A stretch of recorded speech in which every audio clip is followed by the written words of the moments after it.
చుట్టూ ఉన్నటువంటి ఇక బిడ్డలను మనం ఆలోచన చేస్తే ఈ ఫంక్షన్ తర్వాత గ్రాండ్ గా వాళ్ళ జీవితంలో జరగబోయే ఫంక్షన్ ఏంటి? మ్యారేజ్.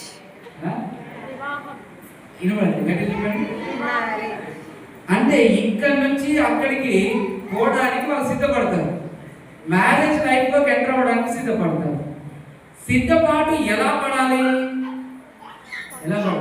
ఇప్పటి నుంచి పిల్లలు ఇంట్లో తల్లిదండ్రులను చూసి నేర్చుకుంటారు. ఎవరు చూసి?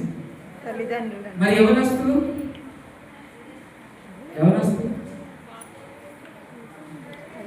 నేర్చుకుంటారు. అందుకే యవనస్తులు ఏం నేర్చుకోవాలి అంటే వాక్యాన్ని చదవడము, వాక్యాన్ని బట్టి నేర్చుకోవాలి. అందుకే ఇందాక బ్రదర్ బండి బ్రదర్ చెప్పినట్టుగా మాట పాడుతూ మీరు ప్రార్థనా జీవితం నేర్చుకోవాలి. ప్రార్థనా జీవితం నేర్చుకోవాలి. అదేవిధంగా వాక్యాన్ని బట్టి నడుచుకోవడం నేర్చుకోవాలి.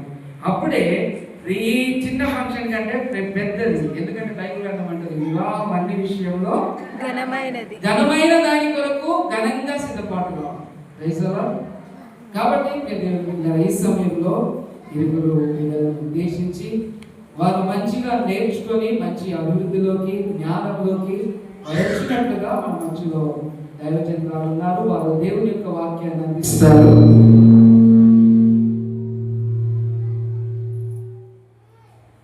శ్రద్ధగా దేవుని యొక్క వాక్యాన్ని వినడానికి మనము సిద్ధపడదాం.